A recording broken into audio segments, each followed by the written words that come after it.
Fala, meu aluno, fala, minha aluna, tudo bem com vocês? Bom, o meu nome é Roberto Júnior, sou professor de informática aqui no Estou Preparado e hoje, pessoal, nós estamos juntos mais um dia, mais um momento, né, para falarmos sobre informática de forma descomplicada, apresentando aqui quais são os principais pontos do seu edital, né? Então, a proposta do nosso Revisa Tudo é trazer uma visão geral e, ao mesmo tempo, específica, demonstrando aqui para vocês aquilo que tem mais tendência a cair na prova de vocês, beleza? Então, vamos lá, vamos aproveitar bem o tempo que nós iremos passar juntos aqui, beleza?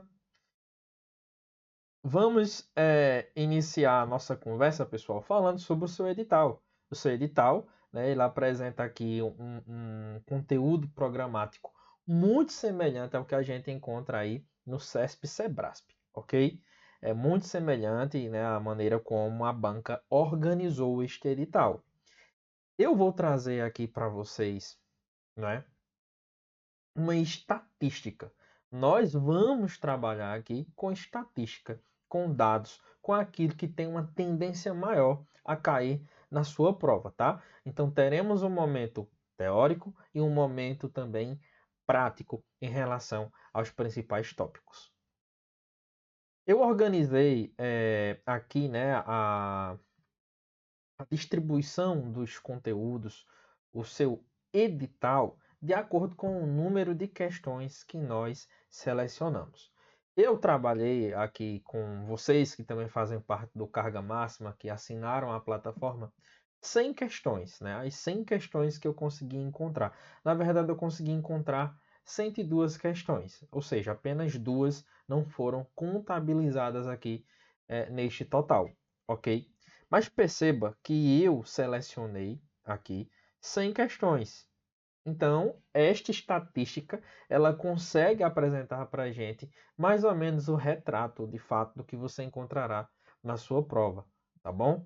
Aí, para a gente ganhar ainda mais tempo em nossa análise, eu organizei, ó, agora o seu edital em ordem de importância ou daquilo que cai mais, tá bom? Em primeiro lugar, ó, nós temos aqui o pacote, né, a suíte de escritório Microsoft Office, com Word, Excel e PowerPoint, com 48 questões.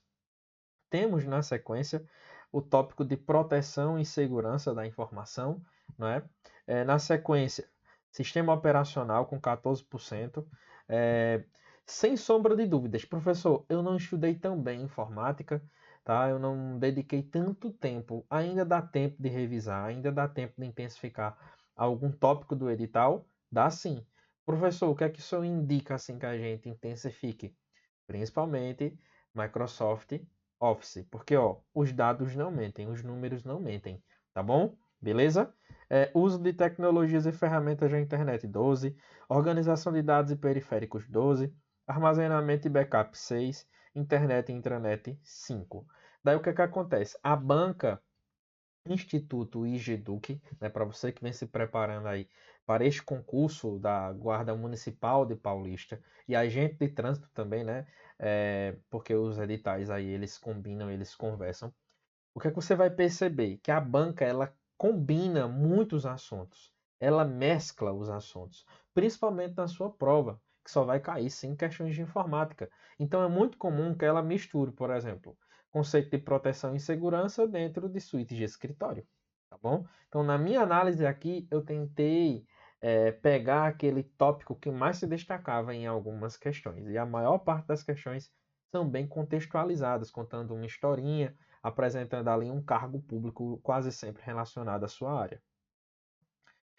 Daí, gente, eu vou iniciar aqui a nossa revisão por aquilo que é mais importante, não é isso?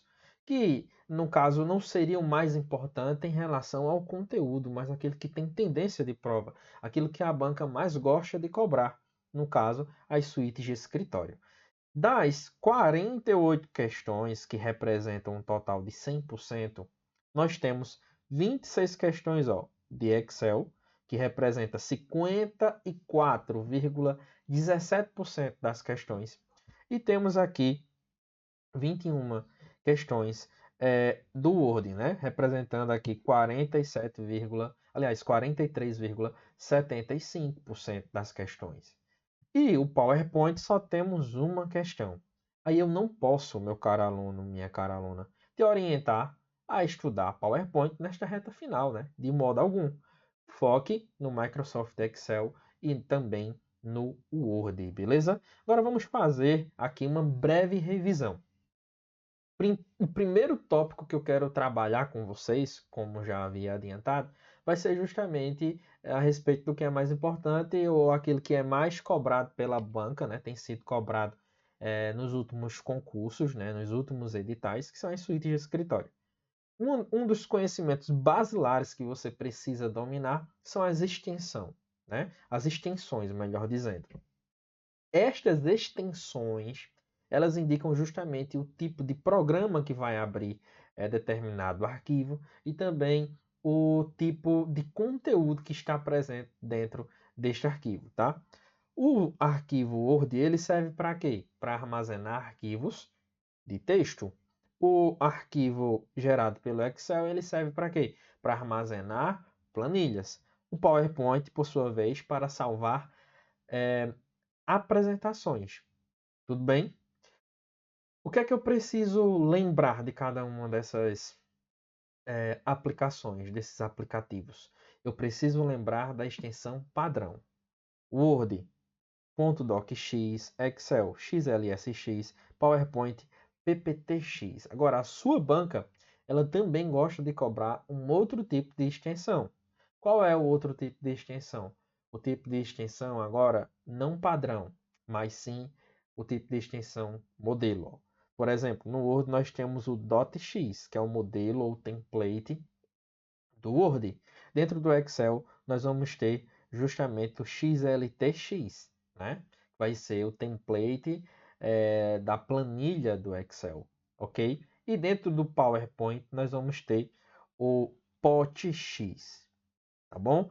Então, dentro destes diversos tipos de arquivos e extensões, você deve lembrar destes, beleza? São os mais importantes, aqueles mais cobrados em relação às três suítes. Professor, eu preciso lembrar disso tudo, revisar isso tudo?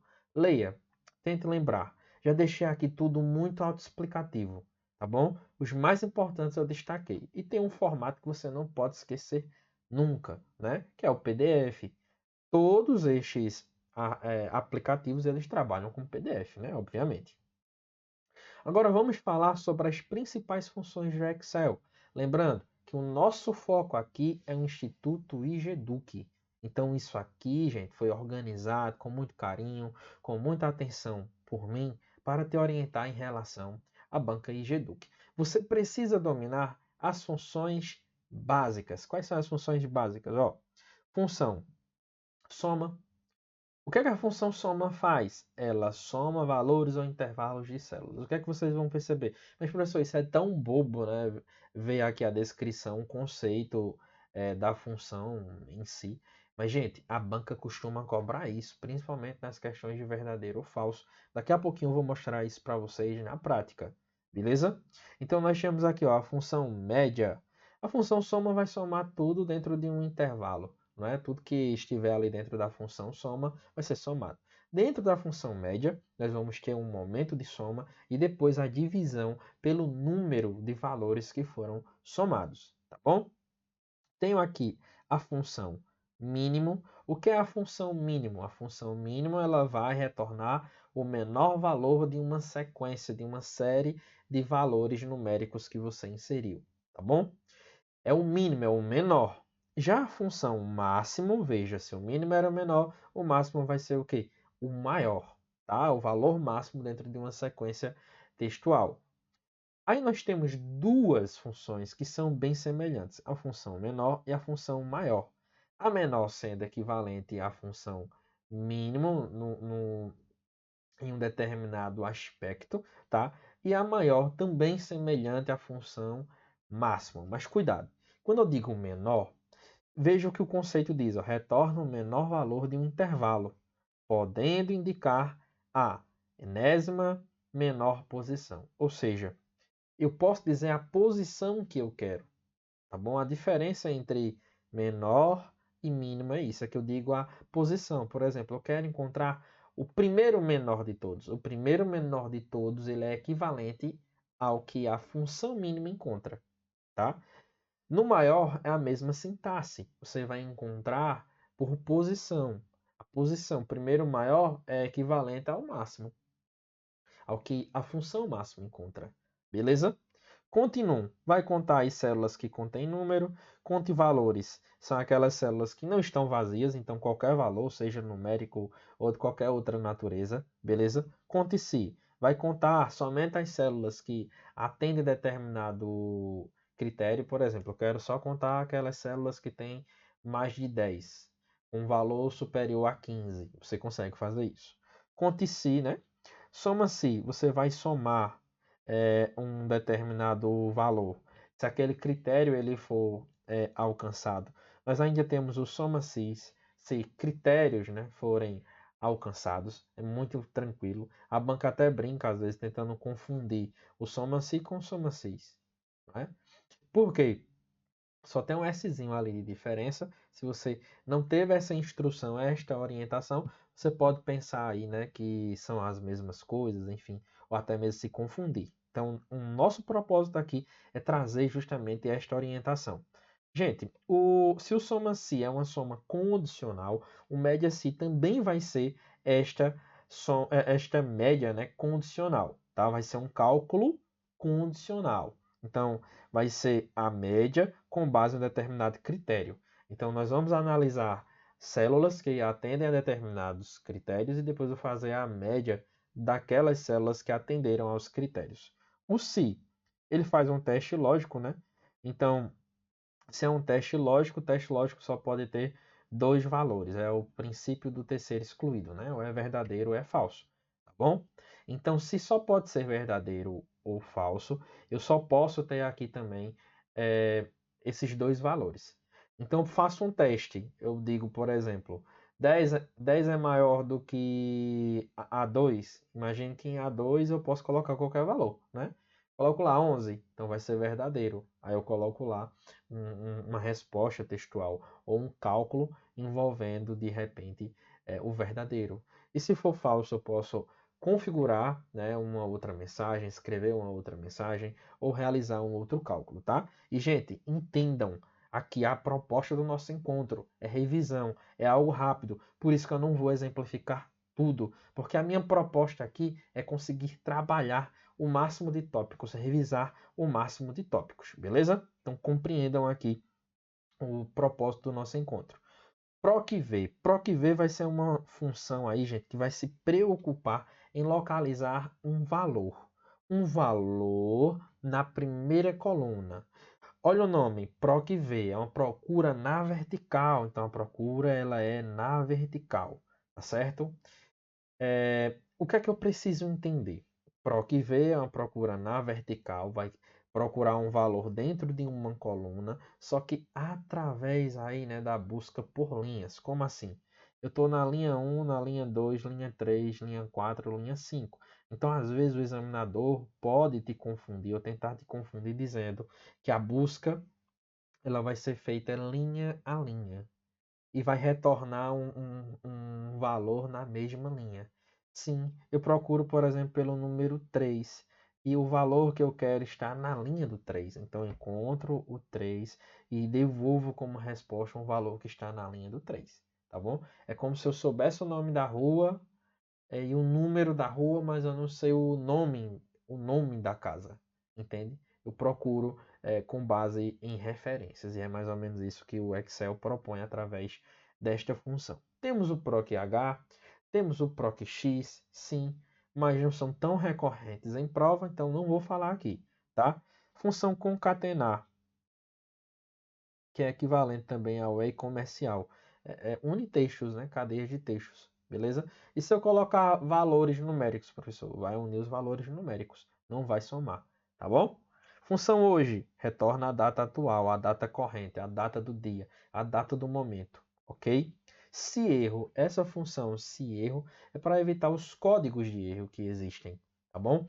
Então, em vez de aparecer um código de erro lá, simplesmente o que é que vai aparecer? Vai aparecer um outro valor que você pode configurar. Por isso que a gente diz que ele permite tratar um determinado erro, indicando informação para o usuário, né? Trazendo uma legenda a mais, digamos assim. Beleza? Vamos agora a uma outra seção do nosso estudo voltada aqui ao Excel. Ó. Quais são os principais recursos cobrados aqui pela banca IGEDUC, pelo Instituto IGEDUC? Coloquei aqui os principais, tá?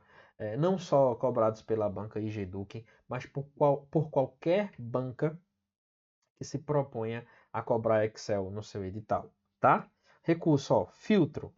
O recurso filtro, ele permite que você selecione uma determinada característica, um determinado valor e selecione ali somente aqueles valores, né, que alcançam aquela determinada circunstância que você selecionou, aquela determinada característica. Você também pode ordenar, né, do maior para o menor, eh, do, do, do do maior para o menor, do menor para o maior, tá?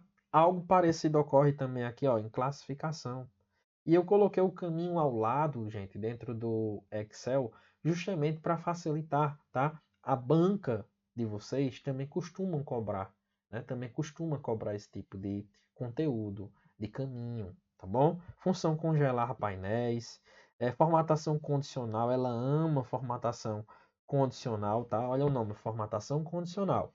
É um tipo de configuração em relação à estética do texto que vai estar condicionada a uma determinada ocorrência, um valor, né? Então, é importante que você lembre disso, tá? Vai estar na página inicial, formatação condicional. Beleza? Validação de dados. Gente, a validação de dados, ela se preocupa aqui em garantir que somente tipos específicos de dados sejam inseridos dentro de uma célula. Então, existem inúmeras maneiras de você organizar os dados, se preocupando aqui com essa validação de dados. Os dados só serão validados se cumprirem alguns critérios, tá bom? Tabelas, a gente consegue inserir tabelas, tabela dinâmica, que é um conceito também muito importante. Deixa eu ver um outro conceito aqui. Importante, ó. Inserir comentários dentro do Excel, né? Também a banca gosta muito de cobrar. Remover duplicatas, também dentro da tabela, dentro do grupo, aliás, dentro da guia, né? Dados. Você vai lá e encontra remover duplicadas e temos aqui também validação de dados, né? São dois recursos que a banca costuma cobrar bastante, tá? Principalmente considerando que no seu cargo, em algum momento, você vai precisar interagir com este aplicativo. Agora vamos falar sobre os principais recursos do Word. Gente, dentro do Word, a banca também vai ter suas preferências e ela também vai cobrar aí o caminho, né, pelo qual você consegue aí acessar o recurso. Uma coisa importante que eu preciso destacar aqui é que esse caminho eu foquei apenas na guia e no recurso, tá? Guia e recurso, guia e recurso. Eu não fiz a correspondência guia, grupo, recurso. Não fiz porque não daria para colocar aqui, tá bom? Então isso também é uma tarefinha de casa aí para vocês, né? E para que vocês entendam também qual foi o critério que eu utilizei aqui, tá bom? Então, ó, o recurso estilos, ele vai nos ajudar justamente no processo de destaque, né, de títulos para que a gente depois consiga inserir dentro de um sumário automático, tá? Então eu consigo organizar o meu texto em níveis, por exemplo, título, subtítulo, né? E outros níveis mais abaixo, né, de subtítulo, tá bom? Então estilos vai aplicar essa formatação padronizada, sumário automático vai ser justamente essa ideia de atualizar de acordo com a mudança de páginas, a extensão. Eu pego um capítulo que tinha 3 páginas, aumento para 7, vou lá no sumário, atualizo o sumário, ele de forma automática já atualiza também as páginas, tá bom? Recurso mala direta. Vai criar documentos personalizados em massa, o que significa dizer que vão ser criados aí diversos arquivos personalizados de acordo com o público-alvo. Revisão ortográfica, todo mundo já sabe, né? Corrigir erros ortográficos, também ativo por meio do F7. Deixa eu ver outros pontos aqui que a banca gosta de cobrar. Ó. Estes dois, ó, comentários e controle de alteração. No comentários, adiciona observações ao texto. Onde é que eu encontro? Na guia revisão. E no controle de alterações, também na guia revisão. Comentários, eu vou lá em novo comentário, destaco um comentário sem alterar o texto e controlar alterações, como o nome já propõe, você vai poder modificar o texto, sugerir modificações e o dono do arquivo, o que tem o poder de administrador, ele vai decidir se aceita ou não as suas sugestões. E pessoal, vamos aqui já, né, a nossa primeira questão. Vamos resolver aqui agora as questões voltadas às suítes de escritório. Tivemos esse primeiro momento de revisão e vamos agora para uma questão recente, né, da banca IGEDUC, tá certo? Aplicada aí no concurso da Prefeitura de São José do Seridó, Rio Grande do Norte. Tá bom? Então vamos lá. Ó. Analise as afirmativas a seguir sobre as funções de cálculo condicional no Microsoft Excel e assinale V verdadeiro ou F falso. Beleza, bora lá. Primeiro item. A função se permite definir uma condição lógica e retornar um valor caso ela seja verdadeira e outro se for falsa. Sendo possível alinhar várias funções se dentro de uma mesma fórmula. Gente, isso aqui é o quê? É verdadeiro, tá? Eu consigo fazer um compilado de função se. Eu faço, por exemplo, um teste. Se ele for verdadeiro, eu encerro ali a questão do teste, porque eu já encontrei o valor. E se ele for falso? Mas ainda assim o falso não representar uma outra opção. Por exemplo, se eu tenho só duas opções, um se já resolve. Se é verdadeiro ou falso. Agora, se eu posso ter aí três opções, daí o se já não se torna tão interessante. Eu vou ter que combinar ali um se dentro do outro se, dentro do outro se, sempre combinando, sempre fazendo testes para encontrarmos aí um determinado valor, uma determinada resposta, tá bom? Beleza? Então, o primeiro item verdadeiro.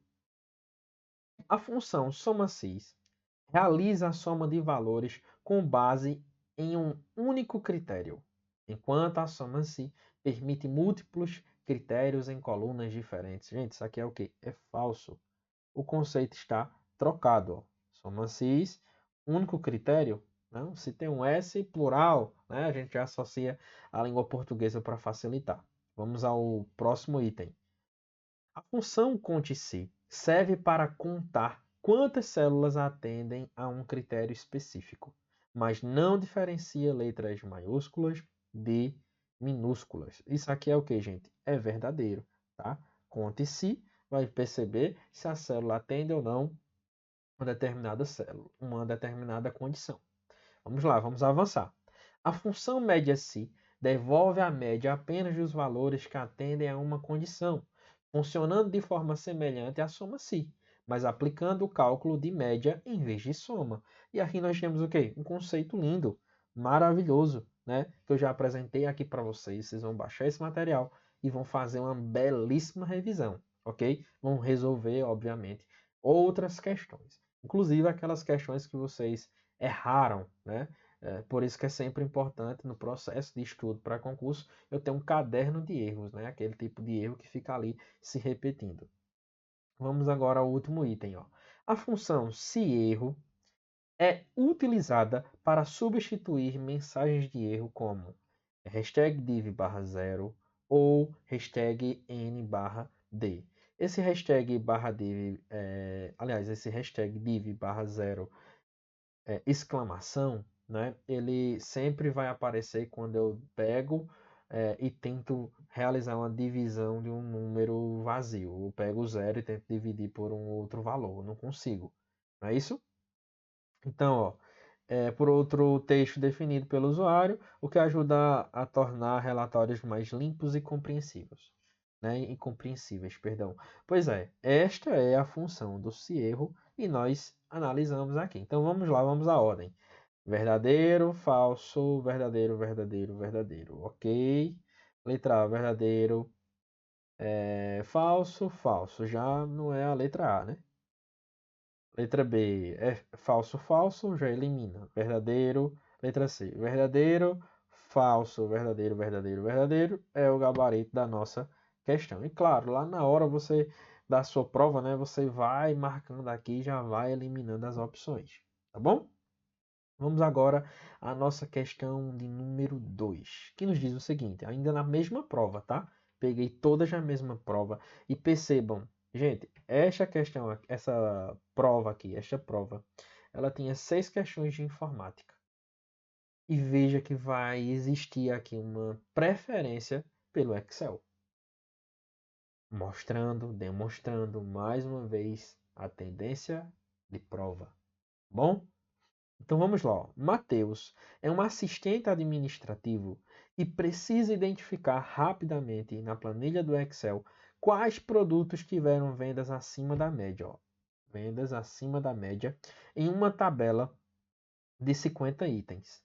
Ele possui os valores das vendas na coluna C, de C2 até C51, e deseja destacar automaticamente as células que superam a média geral dessa coluna, sem precisar comparar valor por valor. Então, ele quer criar uma espécie de tratamento de dados em que a gente vai sempre verificar, né, se aquele valor ele é ou não, né, é, superior, digamos assim, se ele é ou não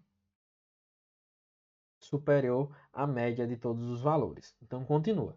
Considerando os recursos do Microsoft Excel, assinala a alternativa que apresenta corretamente o procedimento adequado para ele atingir esse objetivo. Gente, traduzindo, o que é que ele quer?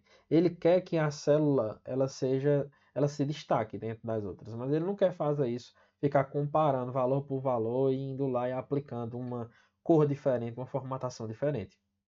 Tá? Então, nós já discutimos aqui como é que eu consigo aplicar essa formatação diferente. E é um tópico que a banca costuma cobrar bastante. Então, bora lá. Olha, a letra A nos diz o seguinte. Né? A letra A, ela nos diz o seguinte. Olha bem. Criar uma fórmula igual média de C2 até C51, sendo C, né, maior do que C2 dentro de uma célula para alterar. Gente, média, né? Não vai destacar. B. Usar o classificar do menor para o maior e depois aplicar manualmente uma cor nas linhas de maior valor. Mas daí ele disse que não quer ficar destacando, ó, comparar valor por valor. E para fazer isso ele teria, né, que fazer. Ele quer automático, não manual. C. Inserir uma tabela dinâmica e escolher a opção realçar valores maiores que a média nas configurações de campo. Viajado. Só nos resta agora a letra D. Ó.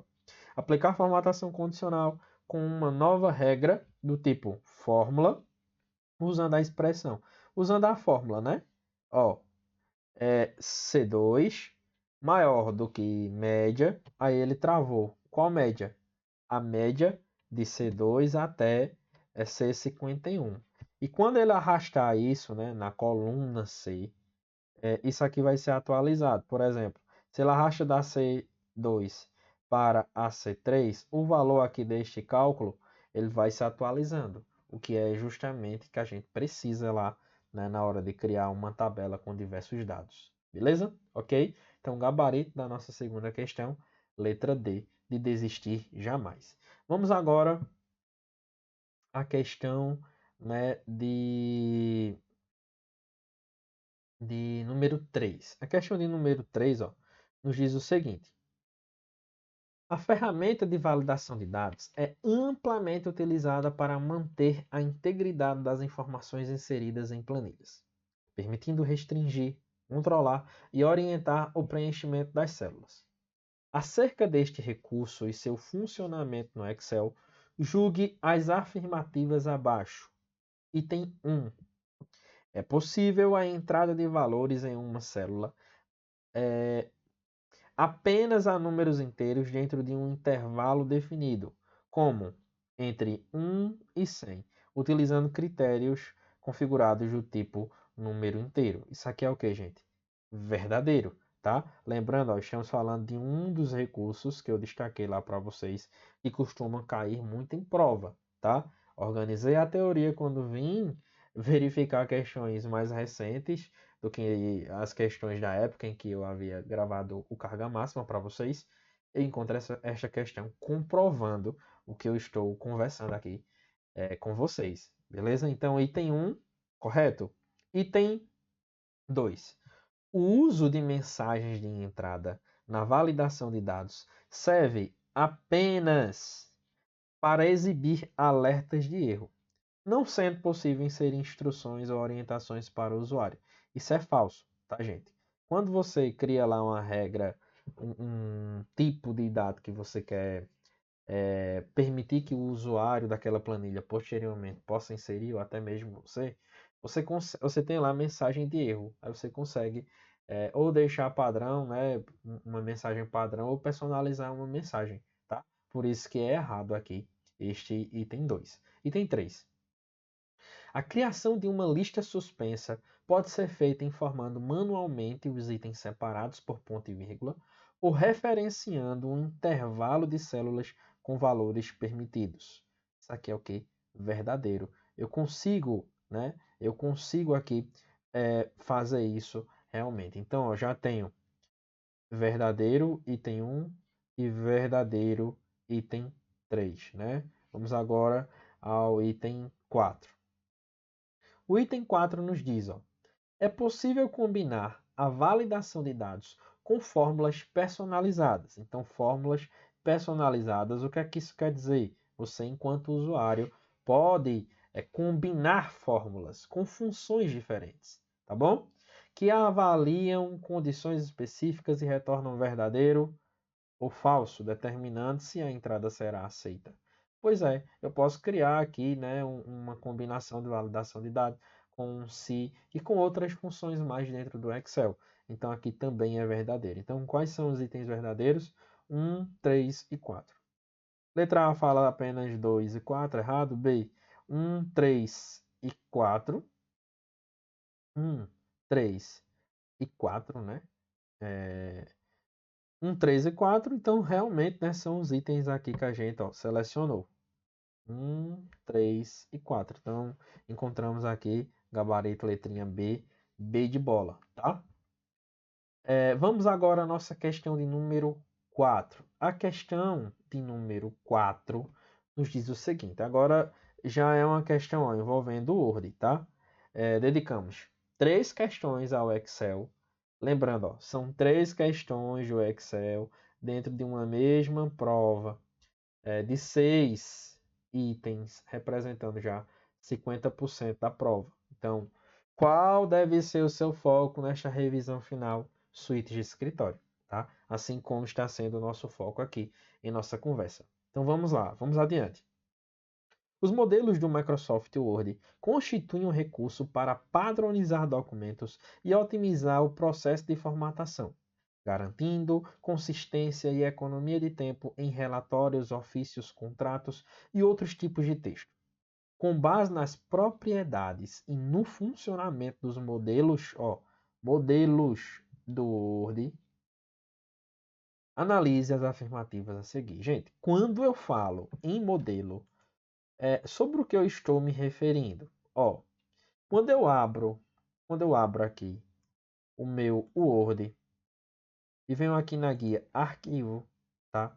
Eu tenho aqui estes modelos, documento em branco, bem-vindo ao Word, espaçamento único.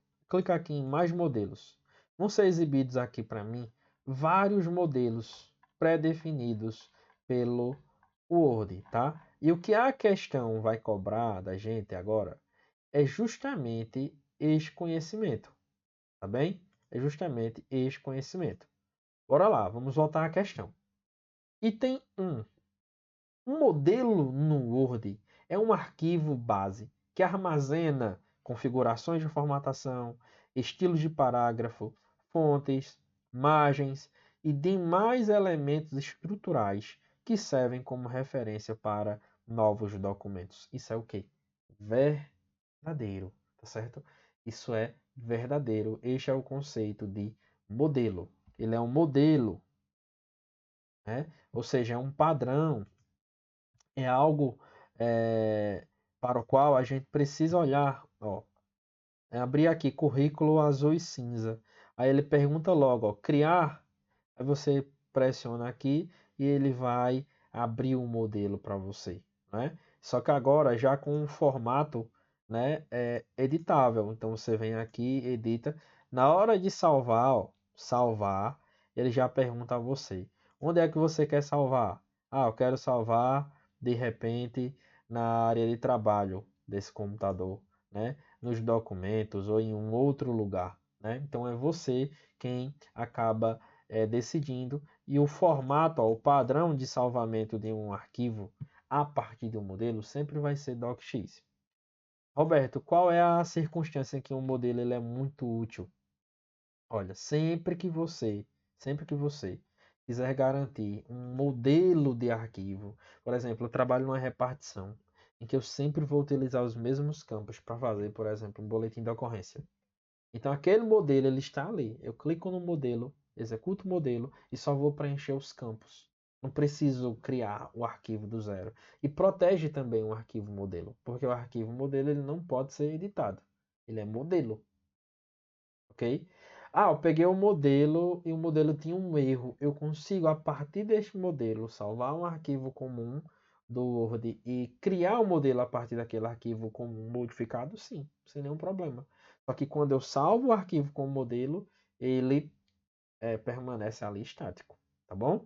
Eu não consigo atualizar o salvamento daquele arquivo, tá bem? 2, ó. Os modelos possuem a extensão .docx e quando contém macros associadas, utilizam a extensão .m, permitindo a execução automatizada de tarefas no documento. Isso é o quê? Verdade, verdadeiro, tá bom? Deixa eu mostrar aqui para vocês. Mostrar aqui para vocês esta pasta com um modelo. Ó. Exemplo de documento modelo .docx, tá? Ou seja, modelo do Word. Eu já deixei o arquivo aqui, ó, criado, né? Criado com os campos. Aí eu vou ter que habilitar, ok. Tem aqui, ó, nome de disciplina, eu venho e altero o modelo. Alterei o modelo. Na hora de salvar, Ctrl B, ou venho aqui na opção salvar, ele pula diretamente para o salvar como. Por quê? Eu não consigo atualizar, né, o .x. Eu vou ter que salvar como docx. Beleza? Ok? Show de bola? Então é exatamente isso que a questão ela propõe, ela trabalha aqui no item 2. Item 3, ó.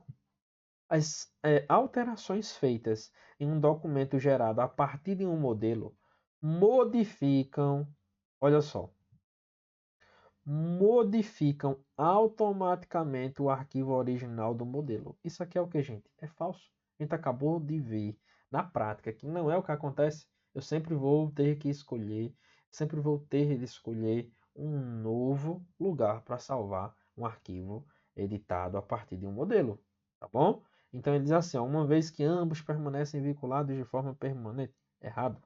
Falso. Mentiroso. Horrível. Item 4.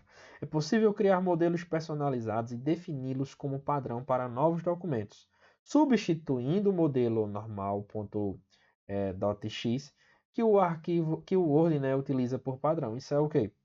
É verdade, é o que acontece, né? Eu pego lá o .x, quando eu vou salvar aquele documento,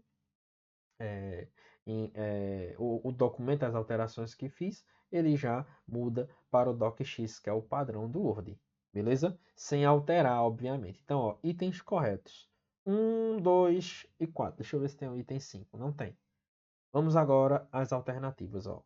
1, 3, 1, 2 e 4, né? Então, tem 1, 3 Tá errado. Então, ó, aqui também tem 3, tá errado. Aqui também tem 3, tá errado. Logo, o gabarito da questão 4 só pode ser a letrinha D de desistir jamais, ó. 1, 2 e 4. Perfeito. Vamos agora à questão de número 5. 50% aqui, né, de nossa revisão, por meio de questões agora, né, está direcionada à suíte de escritório. Por quê? Este é um tópico que com certeza cairá na sua prova, tá bom? É certeza. Vamos lá. As funções de marcadores e numeração do Microsoft Word são utilizadas para organizar informações, estruturar ideias e facilitar a leitura de tópicos nos documentos. A função permite criar listas simples em níveis hierárquicos. Acerca dessas funcionalidades, assinale as afirmativas a seguir e assinale V ou F, tá? Para verdadeiro ou para falso. Tudo bem. O usuário pode modificar, né? Item afirmação 1. O usuário pode modificar listas já criadas no Word, trocando os marcadores originais por símbolos personalizados ou até por imagens sem precisar refazer o texto existente. Verdadeiro. Eu posso personalizar também os meus marcadores, né? Ali na enumeração, na organização textual. Item 2. O Word não permite criar listas com vários níveis de numeração. Para isso, é necessário aplicar manualmente o número e o recuo de cada linha. Isso é o quê? Falso. O item 1, a primeira afirmação já anula a segunda, né, gente? E cuidado, sempre que tem assim, nunca, jamais, não, você já fica atento, tá? Tudo que tenta limitar uma tecnologia tem uma tendência a estar errado. Agora, cuidado, gente, muito, mas muito cuidado. Por exemplo, se a questão diz bem assim, ó, um, um, um worm, um worm nunca vai depender da ação do usuário para se autopropagar e se autoexecutar. Essa questão está certa ou errada? Esse item está certo ou errado? Está certo, porque ele é autoexecutável, ele não depende do usuário. Entendeu a lógica? Então, cuidado, não quer dizer que sempre o item vai estar incorreto ou a afirmação incorreta, mas já nos obriga aqui a prestar atenção, tá bom? Afirmação 3. A ferramenta lista numerada em vários níveis permite que diferentes estilos de numeração, como 1.1, 1.1, 1.1.1, sejam configurados de forma hierárquica e automática. Isso é o que, gente? Isso é verdadeiro. Vamos agora, né, à quarta afirmação. Quando se cria uma lista numerada vinculada a estilos de título, qualquer alteração de formato feita na lista não afeta a estrutura do sumário automático. Veja só. Veja bem, gente. Eu estou usando estilos de título que eu disse para vocês que vai estar associado ao sumário automático. Beleza, tudo bem. Então, se eu altero essa lista, uma lista que eu usei a função estilos, isso vai alterar o meu sumário automático. Porque o sumário é automático. Quando eu atualizar lá, ele é alterado. Então, modifica sim, tá bom? Claro que modifica. Então, é falso, né? Afirmação 4 aqui, falsa. Vamos a 5. É possível salvar um estilo de lista personalizado que inclui o tipo de marcador, o espaçamento e os níveis de recurso para ser reutilizado em outros documentos. Isso é o quê? Verdadeiro, né? O Word me permite isso. Então vamos lá a sequência, né? Ó, verdadeiro, falso, verdadeiro, falso, verdadeiro. Ah, verdadeiro, falso, então A já vai. Verdadeiro, falso, verdadeiro, gabarito, letra B de bola, né? Então, bora ali estudar mais para o fim, né, de nossa preparação aqui nesta reta final. Então, gente, ó, revisaço, Guarda Civil Municipal, né, e agente de trânsito de Paulista. Exige o quê? Um revisaço, o melhor revisaço do mundo, o melhor revisaço que a gente consegue, tá? Então, este momento aqui, ele foi pensado, ele foi idealizado para te ajudar. Nós vamos falar agora um pouco sobre os principais tipos de ameaça que a banca gosta de cobrar, e não é só uma característica, gente, da banca e GEDUC. praticamente todas as bancas, e ela vai neste sentido, tá bom? Então vou trazer aqui algo bem rápido para que a gente consiga avançar e resolver aí mais algumas questõezinhas, beleza? Combinado? Bora lá. Então ameaça, gente, vírus. O que é um vírus? Agora nós vamos falar aqui em 90% de malware, né? O que é um malware? Um malware é justamente um software malicioso. Ele foi criado, é um programa criado para causar algum tipo de dano, tá bom? Beleza? Ela vai prejudicar o usuário, o dono do computador, o dono da informação, de alguma maneira. Então, o vírus, assim como na biologia, ele vai precisar de um hospedeiro, de um arquivo hospedeiro. Então, ele vai infectar um arquivo, ele vai se auto-replicar através deste arquivo, mas só que para isso ele precisa da ação do usuário, tá bem? Beleza? Trojan ou Cavalo de Troia, ele vai ser um programa ali disfarçado de presente, de programa legítimo, mas ele vai esconder ali um código malicioso. Então, ele tem a função de criar brechas no sistema, de criar vulnerabilidades no sistema, de permitir muitas vezes que o atacante, o cara que desenvolveu aquele aplicativo, consiga acessar o sistema operacional, ok? Temos o backdoor. O que seria o backdoor? Seria justamente um software malicioso que cria portas, brechas, capazes aí de permitir o acesso do atacante, né, ao computador novamente, futuramente, tá bom? Porque as brechas criadas, elas não são, né, resolvidas pelos aplicativos de segurança, tipo anti-backdoor, anti-spyware, né, um antivírus, não, ele vai lá e remove a ameaça, mas ele não remove as modificações que já foram feitas, tá bom? Ransomware. O ransomware ele vai ter a característica de criptografar, de bloquear o acesso aos dados. E depois, na maior cara de pau, ele vai entrar em contato com a vítima e vai solicitar um valor pelo resgate. Esse tipo de malware, ele sempre se destaca porque nós temos aí diversos casos, né, de ataque em massa, como o caso lá da loja Renner, da do STF, do STJ, né, que sofreu aí com o ataque do ransomware. Como os dados são um ativo aí de muito valor hoje em dia, eles capturam e pedem dinheiro. É melhor pagar o dinheiro ou simplesmente perder os dados, né? É um cálculo que os grandes empresários fazem. E o pagamento, claro, não garante nada. Geralmente eles cobram valor em Bitcoin, que é um tipo de moeda que a gente não consegue rastrear, né? Apesar do governo brasileiro tentar aí rastrear, enfim. Vamos ao spyware. O spyware é um software espião. Então, se ele é espião, ele vai fazer o quê? Ele vai espionar as atividades do usuário. Ele vai capturar ali algumas informações, alguns dados e vai armazenar para que um atacante ele consiga ter acesso a isso. Aí nós temos tipos específicos de software espião de spyware. Eu tenho, por exemplo, o spyware keylogger, ele vai registrar as teclas digitadas do computador. Screenlogger, ele vai capturar a tela por meio de vídeos, de prints, de capturas de tela, tá?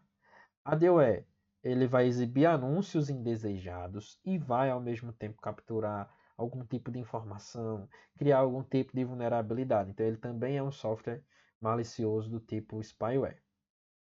Temos aqui o worm. O worm ele vai ser entendido como uma espécie de verme, como um bom verme. E qual vai ser a principal característica dele? Se espalhar, se auto-replicar, tá? Se auto-executar sozinho, olha, se auto-executar, sozinho, ele não depende de nenhum programa, ele não vai infectar nenhum programa, ele não vai depender de nenhum programa, nem de usuário, ele simplesmente é, vê ali uma vulnerabilidade de um programa, invade uma rede mal configurada, invade um computador, tá? E acaba ali deixando a rede muito lenta.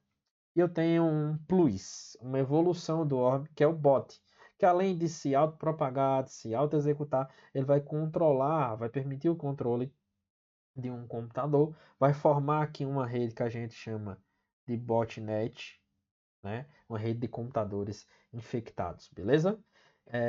Eu tenho aqui, né, também o rootkit, vai ser um software malicioso que vai atuar como administrador, por isso que ele vai ocultar outros aplicativos maliciosos e vai fazer ações maliciosas, criar brechas, modificar o firewall, ele tem toda essa capacidade, tá? Eu tenho também um aqui muito famoso, todo mundo já se encontrou com esse tipo de malware na internet, que é o Scareware. Scareware vem de susto, né? Ele apresenta lá falsos alertas de vírus e quando você clica para fazer uma limpeza no seu PC ou no seu celular, aí você baixa um malware, né? Um software malicioso, tá bom? Engenharia social é justamente a pessoa que tem a capacidade de manipular outras pessoas, né? Um criminoso sem vergonha. É um cara que pratica estelionato, né? Então ele vai tentar induzir o outro para roubar dados confidenciais, beleza? Temos duas espécies aqui mais especializadas, dois exemplos mais especializados de engenharia social. Eu tenho o phishing, que é quando a criatura, em vez de só usar a lábia e manipular o comportamento da pessoa, ele vai lá e desenvolve uma página ou um e-mail falso, muito semelhante a um site ou a um e-mail oficial, ali tendo uma mudança de uma letrinha ou outra, um ponto ou outro, tá? E vai roubar os dados. E tem também o farming, que vai ser um ataque mais sofisticado, porque ele vai corromper aquilo que a gente chama de DNS, né? O domínio de um site. Então, você vai entrar no site, o site é o endereço original, só que o servidor daquele site ele foi infectado.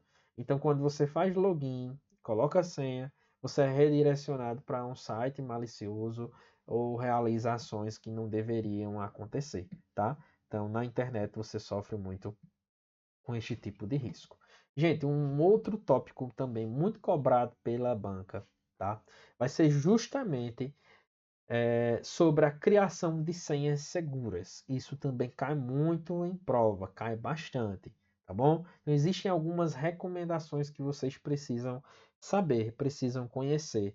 E o que é que o examinador costuma cobrar? Ele coloca lá as opções A, B, C, D, E, exemplos de senha, e vocês vão precisar lembrar das características de senhas seguras. Então, vamos lá. Uma senha, para ser segura, ela tem que combinar aí pelo menos 3, 4 características, beleza? Vamos lá, ó. Tem que ter aí no mínimo 8 caracteres. Tem que utilizar, misturar, né? Letras maiúsculas, minúsculas, números e símbolos. Símbolos ou caracteres especiais, eles podem dizer isso também. E você precisa tomar alguns cuidados. Por exemplo, você não pode usar o seu nome, a sua data de nascimento, ou o seu CPF, ou de alguém que você ama, seu esposo, esposa, seu filho, sua filha, sua mãe, não use nada associado a essas pessoas, tá bom? Olha um exemplo aqui, ó, José 1990, né, o ano que você nasceu, né, não faz sentido de jeito nenhum. Olha aqui, dois exemplos de senhas seguras, ó. Combina letra maiúscula, minúscula, número, também tem aqui caracteres especiais, beleza? Então é um exemplo de senha segura. Olha outro exemplo de senha segura. Letra maiúscula, minúscula, caractere especial, número, tá? Então, gente, peguei o padrão. Não tem como errar esse tipo de questão. Outros cuidados que eu preciso ter, ó. Evitar palavras de dicionário. Como assim palavras de dicionário? Uma palavra comum qualquer, tá certo? Use uma senha diferente para cada serviço. É porque uma senha só para vários sites, se o cara conseguir invadir um, ele vai invadir todos os outros, né? Altera a senha regularmente, a cada 60, 90 dias.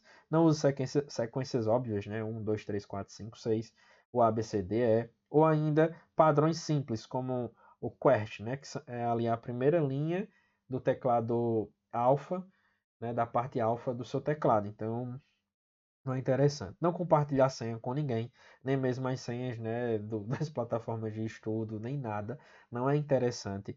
Ativar a autenticação em dois fatores. Como assim dois fatores? A senha e um SMS, e um aplicativo de autenticação, e uma biometria, tá bom? Checar se a senha já foi exposta por meio dos serviços de verificação.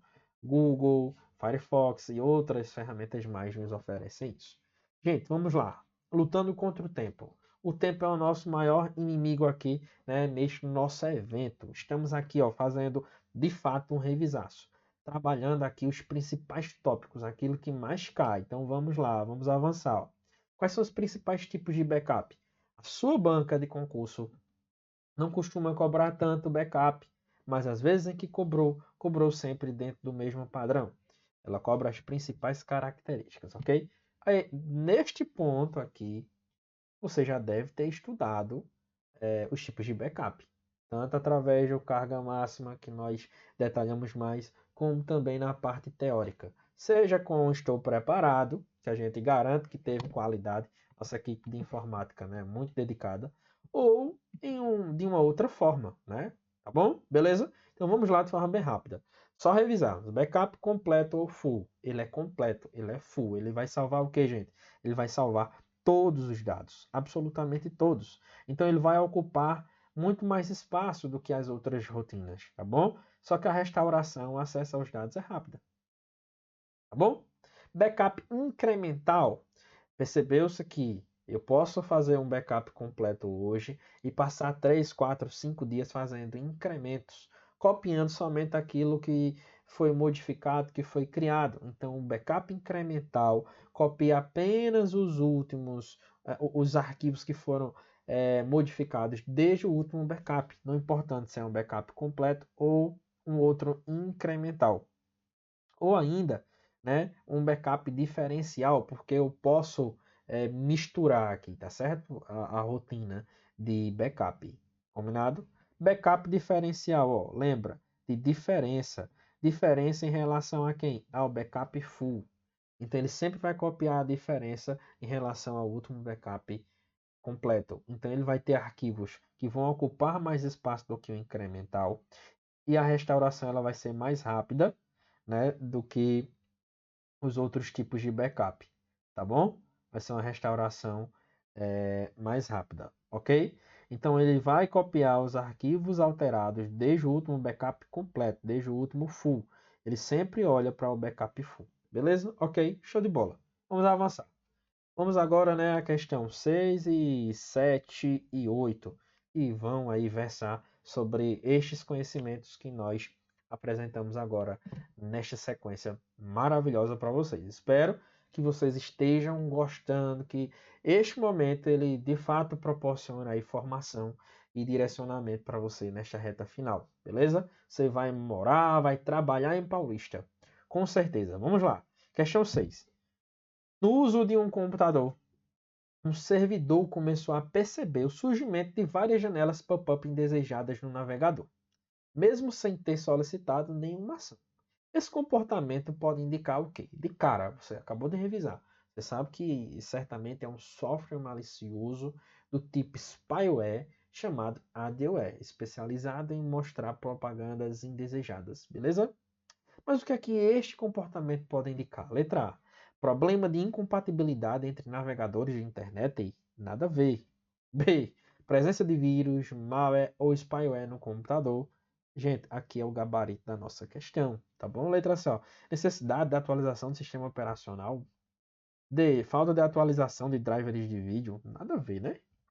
Vamos agora à questão 7, que foi cobrado no concurso da Guarda Civil Municipal de Japaratinga e cobra exatamente o conhecimento a respeito das criações ou da criação de senhas seguras.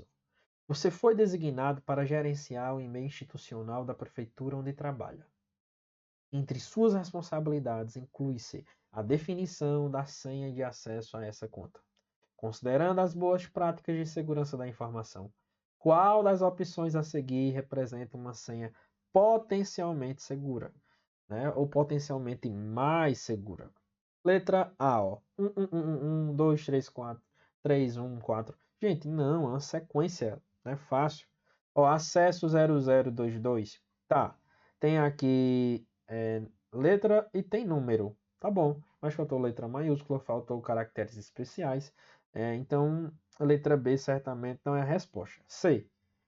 G4 @ 9 asterisco SZ0. Aí aqui nós temos ó, letra maiúscula e minúscula. Nós temos número, temos caracteres especiais. Então, gente, a letra C é o nosso gabarito. Letra D, ó, 4321 senha. Aí não, né? Bem tranquila essa questão, né? Depois dessas dicas, depois da prática que você já vem fazendo. Então, nesta reta final, você também precisa se tranquilizar. Ah, professor, não vi, então vou ver, vou tentar resolver algum tipo de questão, me especializar naqueles tipos de questões que eu vinha tendo dificuldade e já era. Correr para o abraço, né? E se preocupar com disciplinas mais complexas, como língua portuguesa, por exemplo, tá? Formato que é tranquilo. Vamos lá, né? Se você estudou, né? Como deveria, tranquilo, tranquilo demais. Vamos lá, questão 8. Sobre o backup diferencial, aqui o foco vai ser o backup diferencial, analise as afirmativas abaixo. Item 1. O backup diferencial copia somente os arquivos modificados desde o último backup completo, o que o torna mais rápido que um backup completo. Isso aqui é o quê? Verdadeiro.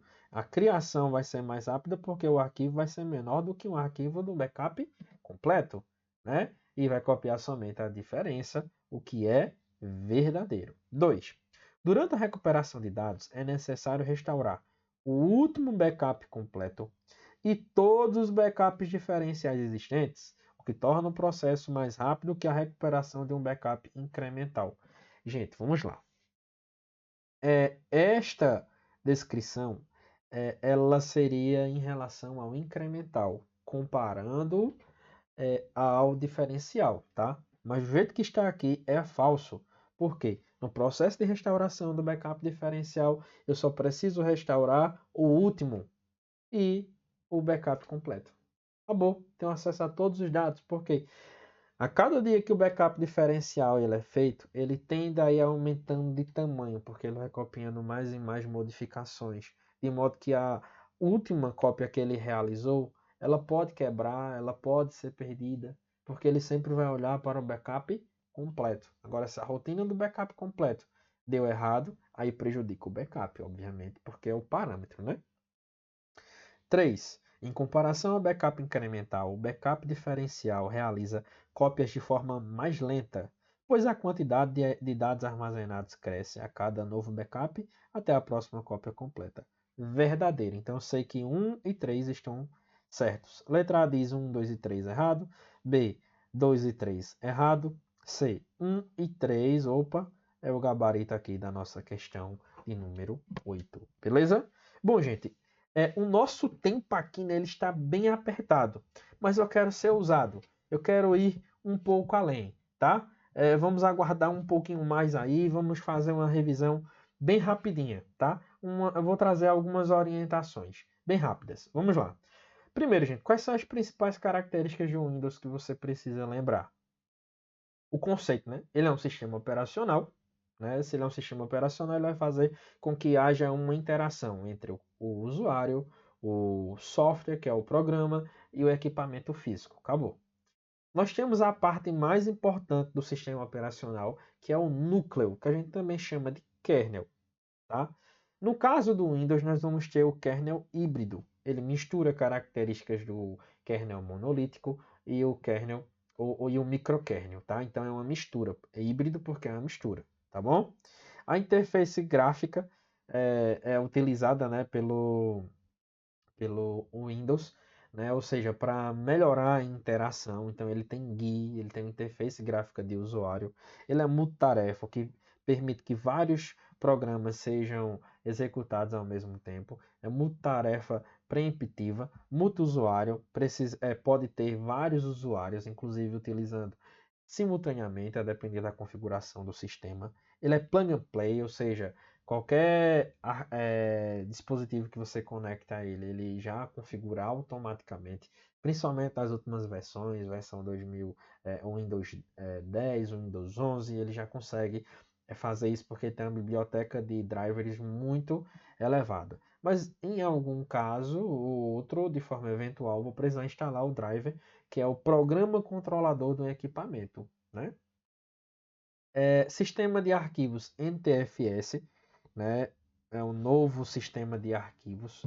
Esse sistema de arquivos ele é muito bom, ele se diferencia das versões anteriores, né? A partir do XP a gente já tem aqui essa questão do NTFS, porque o FAT ele vai ter uma limitação no tamanho dos arquivos. Por exemplo, eu não consigo ter um arquivo maior de 4 GB. Não consigo transferir Por exemplo, dentro de um pendrive, eu não consigo criar um arquivo, veja, um arquivo com mais de 4 gigas. Ele não consegue gerenciar, entende? Ah, Alisson, mas coloquei uma pasta lá de 10 gigas e passou.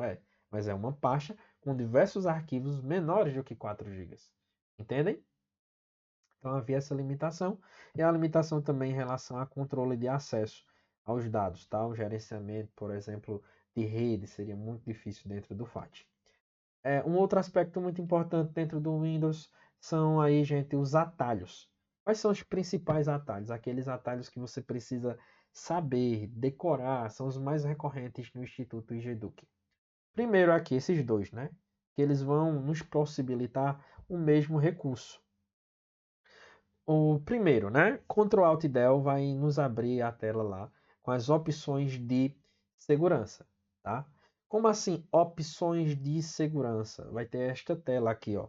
Poder bloquear, trocar de usuário, sair, alterar uma senha e abrir o gerenciador de tarefas, que nos permite aí ver todos os processos em execução, os aplicativos, o consumo de hardware, né? No geral, memória RAM, HD, tá bom? Então tudo isso eu consigo através do gerenciador de tarefas, que pode ser aberto por meio dessa opção indiretamente ou diretamente, que ele tem aqui um atalho, né? Que é o Ctrl Shift mais ESC, tá bom? Uma outra opção, uma outra combinação de teclas, um outro atalho que você precisa conhecer é o Alt mais Tab, que ele permite alternar entre janelas, tá? Temos um recurso que surge agora a partir do Windows 10, que é o Visão de Tarefas. O Windows mais Tab permite que você veja todas as tarefas, né, ali de forma simultânea, tá bom? O Windows mais D permite que você mostre a área de trabalho. Se você aperta o Windows mais D de novo, ele restaura tudo que estava ali sendo exibido. Temos o Windows mais M, que ele vai minimizar todas as janelas abertas. E cuidado, porque minimizar é uma coisa, mostrar a área de trabalho levando para lá é outra. Tá? Não, eu não vou conseguir, por exemplo, apertar o Windows D e o Windows M da mesma forma e fazer a mesma coisa no que diz respeito à restauração das janelas. Se eu apertar o Windows mais D, eu vou para a área de trabalho. Se eu pressiono a segunda vez, eu retorno para o lugar onde eu estava. Se eu fizer isso no Windows mais M, isso não vai acontecer. Para restaurar as janelas minimizadas, eu preciso vir para o Windows mais Shift mais M. Então, cuidado. Windows mais E abre o explorador de arquivos. Windows mais L bloqueia o computador, né, o sistema operacional. Windows mais R executar. Windows mais I abre as configurações, o equivalente ao painel de controles. Alt mais F4 e Ctrl mais W vão fechar a janela ativa. O Windows mais Pause Break vai abrir as propriedades do sistema. Você vai conseguir ver o sistema operacional instalado, a versão se é de 32 ou de 64 bits. Você vai conseguir ver a quantidade de memória RAM utilizável, se o sistema operacional ele está ativo ou não, tá bom? Foi ativado ou não. F2 para renomear o arquivo. Shift mais Del vai excluir definitivamente. E, gente, qualquer método de exclusão, pressionando Shift, vai excluir de forma definitiva. Agora, vamos à questão de número 9. Vamos lá, vamos rapidinho. Meus caros colegas de trabalho, de profissão, estou preparado. Me aguardem aí mais um instantinho, tá bom? Já estou concluindo aqui o meu revisaço, a minha contribuição para o revisaço, tá? Meninos e meninas, guardas e agentes de trânsito, vamos lá. Questão 9. No ambiente do sistema operacional Windows, a utilização de teclas de atalho representa um importante recurso, permitindo acesso rápido a comandos, janelas e funções do sistema sem depender do uso do mouse. Acerca deste recurso, julga as afirmativas a seguir. Tem 1, 2, 3, 4 afirmativas. Afirmativa 1. A combinação Alt mais Tab possibilita alternar rapidamente entre as janelas abertas, apresentando uma visão dos programas em execução. Verdadeiro, acabamos de ver isso. 2. O atalho Ctrl Shift mais ESC abre diretamente o gerenciador de tarefas. Olha só que coisa maravilhosa, questão atualizada, né?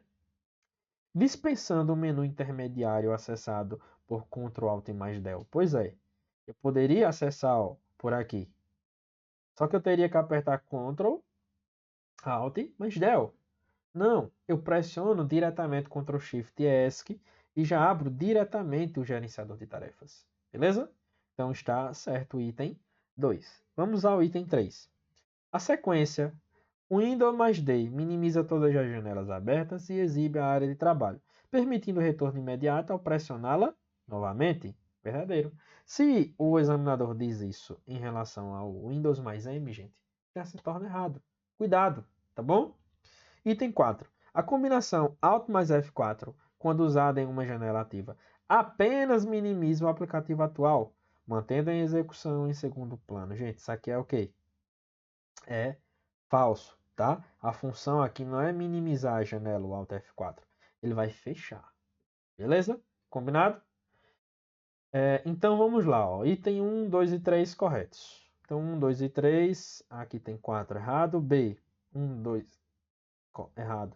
C, 1, 2 e 3. Gabarito da nossa questão de número 9. Gente, o que é que eu tenho aqui, né, para encerrarmos o nosso encontro?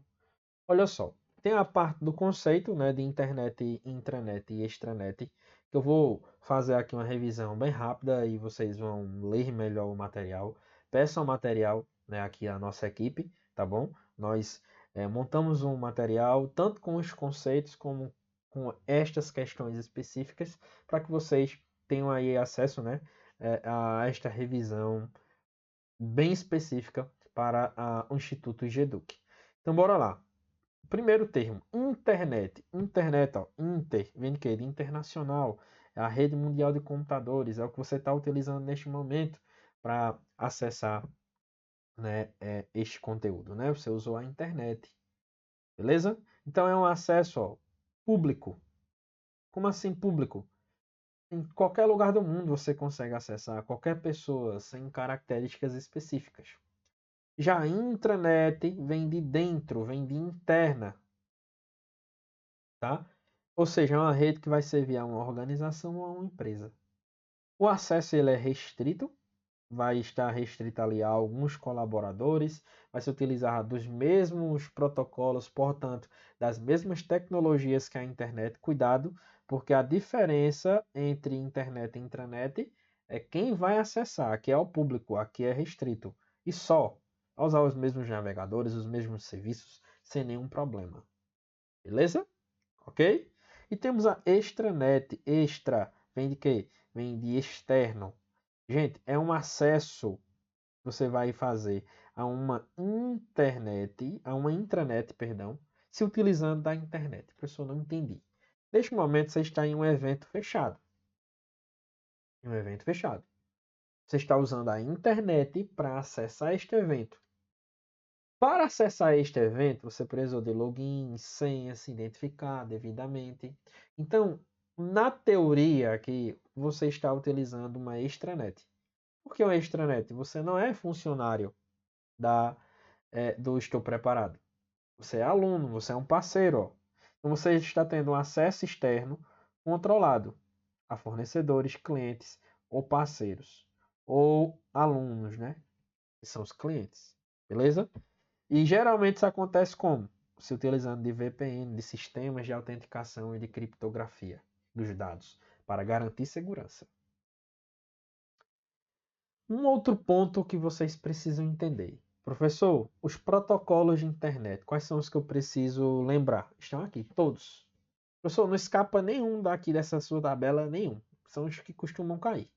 Podem decorar, né, focar aqui na sigla e na função, e já era. Não tem como errar a questão que cobre estas funções. Beleza? Ok? Então vamos lá. Ó, eu tenho aqui o protocolo TCP. Ele vai ser justamente o protocolo que faz o controle de transmissão. O que é que acontece? Ele é um dos principais protocolos da internet, tanto que a pilha de protocolos da internet é TCP/IP. TCP vai garantir essa entrega confiável dos dados, porque ele sempre vai fazer um processo que a gente chama de conferência, de controle de pacotes, tá bom? O UDP, ele também vai ser um protocolo de transporte de dados, de informações, assim como o TCP é, só que ele não vai se preocupar em garantir a ordem dos pacotes, a entrega confiável. Não, ele envia os dados. Tem verificação de entrega. É como se fosse uma transmissão de um programa de rádio. É quando a gente faz uma live e não importa a quantidade de pessoas que estão conectadas, a informação vai chegar. Aquele momento em que você está numa live, por exemplo, e a imagem fica ruim, tinha uma oscilação na sua internet, é o protocolo DP entrando em ação. O que é mais importante? A comunicação e não o nível de qualidade dela. Tá bom? HTTP vai ser justamente o protocolo de transferências de página, né, sem segurança, tá? Então vai transferir do servidor para o navegador do seu computador. HTTPS tem esse S aqui, que é um S de segurança, que é a combinação do HTTP com protocolos SSL e TLS, tá bom? Que são protocolos de criptografia. Você precisa lembrar do FTP e do SFTP. O que é que a banca gosta de dizer? Que o FTP ele garante segurança na transferência de arquivos, já que o FTP tem a função de transferir arquivos. Só que ele só transfere arquivos, tá? Ele não garante segurança. Agora, se for o SFTP ou SFTPS, eles garantem segurança, porque tem um serviço aí de criptografia, tá bom? O SFTP ele vai transferir arquivos se utilizando o SSH. E o que danado é SSH? Ele está aqui embaixo. É um protocolo de criptografia que permite o acesso remoto a computadores de forma criptográfica. Beleza? Protocolos associados ao trabalho de e-mail, aos clientes de e-mail. SMTP para envio de e-mails. POP3 e IMAP para receber e-mails. POP3 ele recebe do servidor para o cliente, que é o nosso cliente de e-mail, tá bom? E apaga o e-mail que a gente recebeu. É como se alguém fosse buscar as cartas lá na caixinha de cartas dos correios de sua casa. Alguém deixou lá a carta e você foi buscar e trouxe para sua mãe ler ou para você ler, não é isso? Então, a carta tem como estar lá e estar com você ao mesmo tempo? Não. Porque tem aqui a ideia mais prática, mais física. Só que o tempo foi passando e surge aqui ó, o IMAP, que permite que você receba o e-mail, receba a carta, só que agora de uma forma mais atualizada, virtual. Você fica com a carta lá no Correios e a carta também física aqui. Né? Ficam duas cópias, digamos assim. Mas eu também posso apagar do servidor. É assim que a gente usa, por exemplo, o Gmail, né? A gente recebe as mensagens e elas permanecem lá, por meio do navegador, ok? IP, protocolo de internet. Nós vamos ter duas versões de IP, né? IPv6 e IPv4. IPv4 se esgotou, não temos mais, agora somente o IPv6, ok? Principalmente diante da internet das coisas, que é tudo se conectando à internet agora. DNS é justamente o sistema de nomes de domínio, ele vai traduzir um domínio, que é um texto, para o endereço IP e vice-versa. DHCP ele vai distribuir automaticamente os endereços IPs, por exemplo, na sua casa, quando um vizinho chega, quando uma visita chega, você não precisa colocar o endereço de IP. Por que não? Você coloca só a senha. Porque o DHCP ele entra em cena e distribui os endereços IPs para que não haja choque ali na comunicação. Beleza? Então o DHCP tem essa função. Telnet permite acesso a computadores, só que sem criptografia. O SSH, né, acesso remoto com criptografia. Então, na VPN, a gente usa aqui o SSH.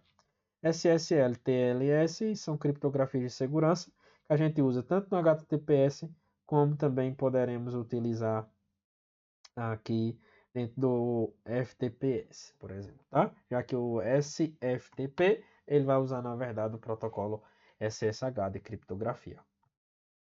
E vamos, gente, à nossa última questão. Agora chegamos ao fim, né? Estamos chegando ao fim de nossa revisão completíssima. Batemos todo o seu edital dentro de mais ou menos 1h30, né? Eu acho que é mais ou menos o tempo que eu estou passando aqui com vocês, 1h20, 1h30. Mas vamos lá, a nossa 10ª questão. Julgue as afirmativas a seguir sobre conceitos de tecnologias relacionadas à internet e intranet, protocolos web, World Wide Web e navegador de internet. Item 1. O protocolo FTP, File Transfer Protocol, é utilizado para transferir arquivos entre clientes e servidores na World Wide Web, garantindo a segurança e confiabilidade das transmissões. Ele realmente permite a transferência de arquivos. Agora, garantir segurança e confiabilidade? Não, porque quem que garantiria isso? O SFTP ou o FTPS, porque são protocolos com criptografia que têm a função de transferir arquivos. Beleza? Combinado? Lembre-se disso. Então, item 1, ó, errado. 2. A intranet é uma rede privada de computadores que utiliza os mesmos protocolos e tecnologias da internet. Perfeito. Mas é restrita a um grupo específico de usuários dentro de uma organização. Verdadeiro, né? Este é o ponto. Esta é a diferença entre o a nossa querida intranet e internet, tá? É o acesso, é um verdadeiro. Item 3. A World Wide Web é um sistema de informações no qual documentos e outros recursos da web são identificados por localizadores uniformes de recursos, URLs, né, que são os caminhos acessíveis por meio de navegadores na internet. Isso aqui é o que, gente? Verdadeiro, né? Verdadeiro. Beleza. 4. Os navegadores de internet como o Google Chrome e o Mozilla Firefox utilizam o protocolo SMTP para acessar e visualizar páginas web. Misericórdia, errado. Seria o HTTP ou o HTTPS, de forma segura, criptográfica. Então, 2 e 3 estão certos. Assinala a alternativa correta? A. Apenas um não. B. Apenas 2 não.